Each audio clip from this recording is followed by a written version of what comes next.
Bonjour à tous, j'espère que vous allez bien. Je vous retrouve avec grand plaisir pour ce nouvel épisode du podcast Entre deux mondes, le numéro 97.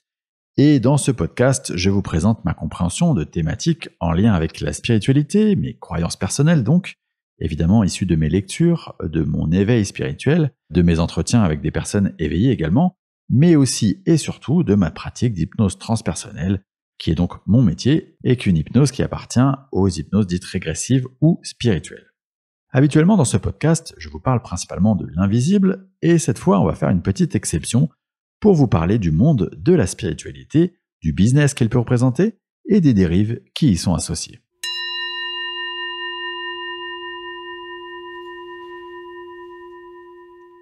Vous le savez déjà, la possibilité que nous avons en 2024 de s'informer, de se documenter sur ce sujet large qu'est la spiritualité, est énorme, presque sans limite. Ce qui dénote évidemment complètement du contexte précédent les années 2000, où quand en gros vous étiez intéressé par ces sujets, c'était très difficile de trouver des sources d'informations. Cette explosion des ressources disponibles, c'est à la fois quelque chose d'extrêmement positif, une très bonne nouvelle, mais c'est aussi la possibilité de se perdre dans un océan de contenu. Or, quand on débute un chemin d'éveil spirituel, évidemment on a envie de tout découvrir et tout nous paraît merveilleux, bien intentionné. Or, malheureusement, qui dit explosion de la demande d'informations sur ce sujet, de l'intérêt porté à la chose spirituelle, dit merveilleuse opportunité pour des personnes moins bien intentionnées de se faire beaucoup d'argent. Alors je vous l'ai pas dit, mais vous l'avez compris, s'il n'y avait qu'un seul conseil à vous donner, c'est de préserver très précieusement votre discernement. Inévitablement, vous allez être confronté à des personnes, à des thérapeutes, à des formateurs, qui vont vous faire des promesses miraculeuses si vous achetez tel ou tel programme, ou si vous vous formez avec eux à telle ou telle pratique, ou même si tout simplement vous les consultez régulièrement. Personnellement, ça m'amuse presque de tomber sur ce genre de publication parce que je vois ça avec un certain recul. Mais je suis tout à fait conscient du danger que ça représente pour une personne plus crédule, qui traverse peut-être une crise existentielle ou un mal-être profond, et qui va voir en ces offres la clé pour mettre un terme à ses souffrances. Ma croyance, c'est qu'un thérapeute qui a une véritable éthique de travail, premièrement, ne vous fera jamais de promesses inconsidérées. Deuxièmement, aura toujours à cœur de vous rendre autonome, de vous donner les clés pour que vous soyez aux manettes de votre développement spirituel et personnel. Et troisièmement, pratiquera un prix raisonnable. Je suis conscient que prix raisonnable, ça ne veut pas dire grand-chose parce que c'est très subjectif, mais disons que personnellement, une personne qui vous facture plus de 100 € pour 1 heure d'accompagnement, par exemple, c'est à mon sens déjà excessif. Évidemment, tout est à relativiser selon le type d'accompagnement et la récurrence de cet accompagnement. D'ailleurs, en parlant de prix, il y a souvent la croyance, et peut-être que vous vous y êtes confronté, ou peut-être que c'est la vôtre, que faire payer sa prestation dans l'accompagnement aux autres, que ce soit une médiumnité, un soin ou autre, ça ne serait pas juste. Parce que cette croyance, en fait, elle s'appuie sur l'idée que, puisque cette faculté de connexion à l'invisible serait un don de l'univers, il ne serait pas éthique d'en profiter en faisant payer cette prestation. Vous avez sûrement compris que j'adhère absolument pas à cette idée parce que premièrement, ce n'est pas un don, mais un choix d'incarnation, choix qui est fait de pouvoir accompagner un maximum de personnes durant son incarnation, et pour ce faire, deuxièmement, la réalité de notre contexte d'incarnation, la matérialité, suppose qu'il faut pouvoir en vivre, sinon, évidemment, on ne va pas pouvoir accompagner autant de personnes. Enfin, troisièmement, il y a une notion équitable d'échange. Je te donne de l'énergie que je capte de l'invisible et tu me donnes en retour une énergie physique, l'argent.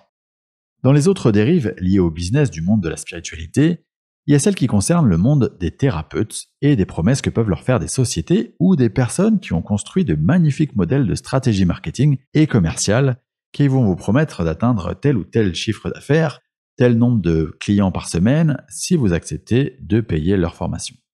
Le problème, finalement, c'est pas tant les promesses qui vous sont faites et le fait qu'elles soient tenues ou pas, tenables ou pas, c'est plutôt la motivation qui est derrière. La motivation qui est la vôtre.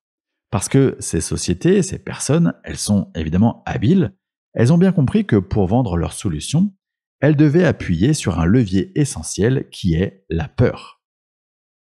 Dans l'interview de Lumineuse que j'ai réalisée l'année dernière, elle termine cet entretien par donner un conseil à tous les thérapeutes et ce conseil, il revient à dire « Arrêtez de mettre en place des stratégies ». Parce que quand vous êtes un thérapeute et que vous élaborez des stratégies, vous suivez un modèle pour développer votre chiffre d'affaires Et ça, vous le faites souvent avec la tête et pas avec le cœur. Et vous le faites pour vous rassurer parce que vous êtes en situation de peur, et donc vous oubliez la motivation principale qui vous anime dans votre rôle, qui est celle de vous aligner entre qui vous êtes et ce que vous faites. Attention, je ne suis pas du tout en train de dire qu'il ne faut pas communiquer, qu'il ne faut pas vous mettre en avant, vous et votre entreprise. Je dis simplement que ce que vous faites pour communiquer doit absolument vous ressembler. Adopter une stratégie commerciale d'une société extérieure, aussi pertinente soit-elle, c'est souvent créer une dissonance entre ce que vous faites et qui vous êtes réellement. Il y a une autre dérive dont je souhaiterais parler à propos du business de la spiritualité. On pourrait penser, naïvement je l'avoue, qu'une personne qui a orienté toute sa vie pour devenir thérapeute est une personne qui a suffisamment travaillé sur elle pour prendre de la distance avec son ego et donc une personne dont la bienveillance est l'outil principal. Vous avez donc compris que c'est malheureusement loin d'être toujours le cas. Dans ce milieu, comme beaucoup d'autres, évidemment, il y a à mon sens beaucoup de jalousie, beaucoup de coups bas et beaucoup d'ego surdimensionné. Et en fait, c'est aussi malheureusement l'un des revers de cette explosion d'intérêt pour le domaine spirituel. Il y a notamment certains thérapeutes, certains médiums ou autres qui ont été mis sur des piédestals qui ont tellement été starifiés qu'ils sont, probablement malgré eux, tombés dans ce qu'on appelle le piège de l'ego spirituel. Piège qui consiste à se considérer comme étant une personne qui a acquis la vérité. Moi, j'ai compris comment ça fonctionne, et mon succès est la preuve du fait que je détiens la vérité. Il y a un dernier conseil que je souhaiterais vous donner pour garder votre discernement. Ce conseil, c'est de ne jamais vous précipiter.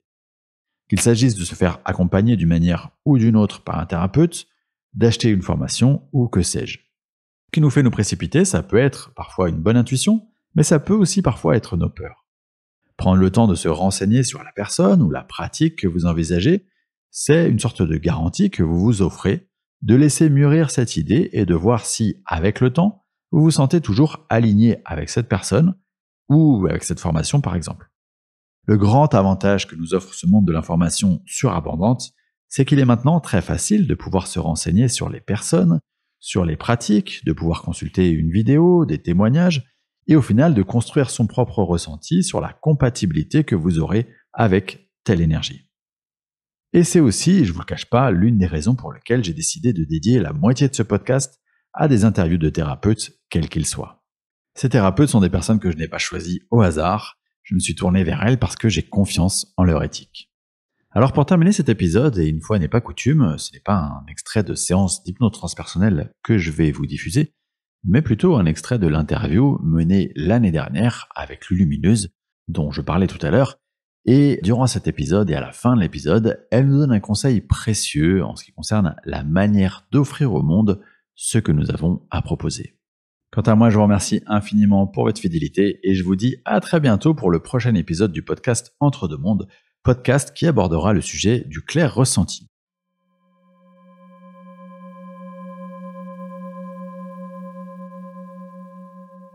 Alors, moi, très honnêtement, ce que je fais, c'est quand le matin je me lève et que je dois faire un truc, je le fais. Mais par contre,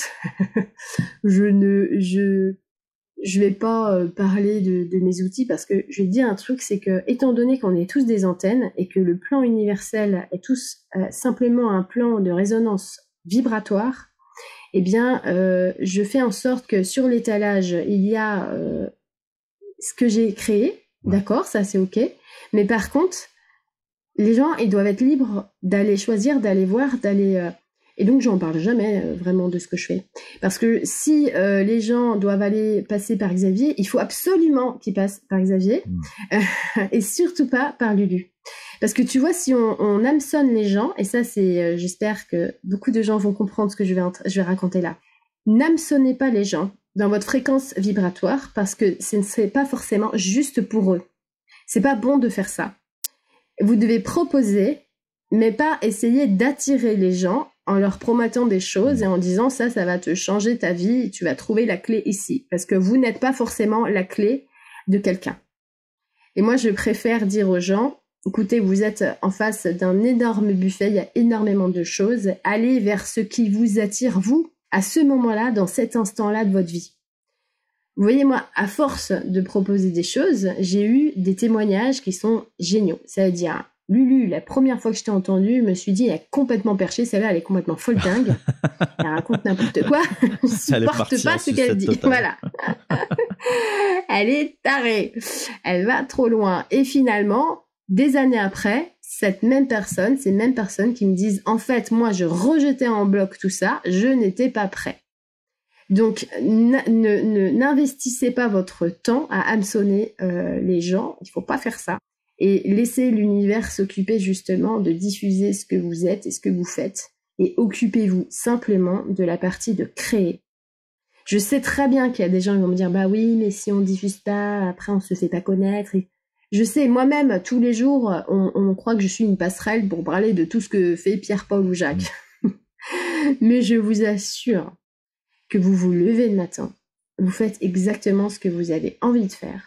Et c'est tout ce qu'on vous demande. On ne vous demande pas de déployer ce que j'entends, des mots qui me percent les tympans, des stratégies de marketing, des choses comme ça, qui sont purement des objets mentalisés et qui aujourd'hui avilissent toutes les populations de tous les peuples depuis trop longtemps.